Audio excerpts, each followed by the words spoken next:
बऱ्याच वेळा भूक लागलेली असते पण भाजी नकोशी वाटते. अशा वेळेस जर पेरू घरात असतील तर ही चटपटीत चटणी नक्की बनवून बघा. तर नमस्कार, स्वागत आहे तुमचे खमंग रेसिपीज कट्टा या चॅनलवर. मी प्रतिभा तुम्हा सर्वांचे मनापासून स्वागत करते. तर आज आपण पाहणार आहोत अगदी चटपटीत अशी पेरूची चटणी, जी की बनवायला अगदी सोपी आहे. तर चला मग व्हिडिओला सुरुवात करूया. मी इथं 4 पेरू घेतलेत. पेरू स्वच्छ धुवून घेतलेत आणि हे आपल्याला सुरीच्या साहाय्याने बारीक कट करून घ्यायचे.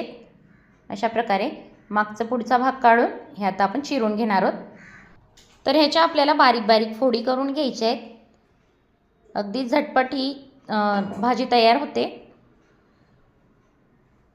अगदी वाफेवर तयार होते, पाणी घालायची गरज नाही, काही नाही. तर इथं आपण पेरू कट करून घेतला आहे. तुम्ही बघू शकता इथं अशा प्रकारे मी बारीक फोडी करून घेते. आणि आता इथं बघू शकता तुम्ही पेरू सगळा चिरून झाला आहे. 4 पेरू माझे इथं कट करून झालेत. आता कढई ठेवली, कढईत 2 पळ्या तेल घातले. खूप तेल लागत नाही या रेसिपीला. अर्धा चमचा मोहरी घालूया. मोहरी छान तडतडली की अर्धा चमचा जिरं, पाव चमचा बडीशेप घातली. आता ह्यात आपल्याला पेरूच्या फोडी घालून हे परतून घ्यायचं आहे. तर लो फ्लेमवर मी हे परतून घेते. मध्ये थोडीशी जागा करायची आहे. त्यात थोडीशी आलं लसूण पेस्ट घातली, अगदी अर्धा चमचा. 1 मिरची कट करून घातली आणि चिमूटभर हिंग घालायचा आहे. तर या फोडणीचा अतिशय खमंग असा सुवास पसरला आहे.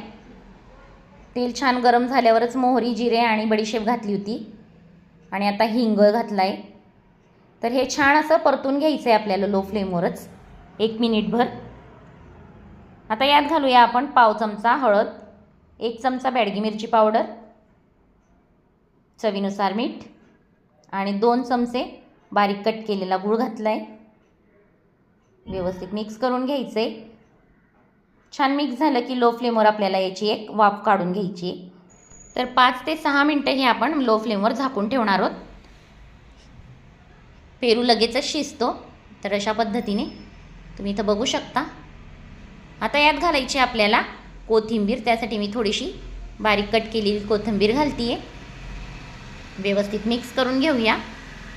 तर अगदी झटपट अशी चटपटीत आपली पेरूची ही भाजी तयार आहे. भाजी म्हणा नाहीतर चटणी म्हणा. आता गॅस ऑफ केला आहे. तुमच्याकडे सुद्धा पेरू असतील तर तुम्ही सुद्धा ही भाजी करून बघा. झटपट होते आणि चटपटीत लागते. चपातीबरोबर खा नाहीतर भाताबरोबर खा. व्हिडिओ आवडला असेल तर लाईक करा, शेअर करा. चॅनलवर नवीन असाल तर चॅनलला सबस्क्राईब करायला विसरू नका. पुन्हा भेटूया अशाच नवीन व्हिडिओत नवीन रेसिपीबरोबर. तोपर्यंत बाय.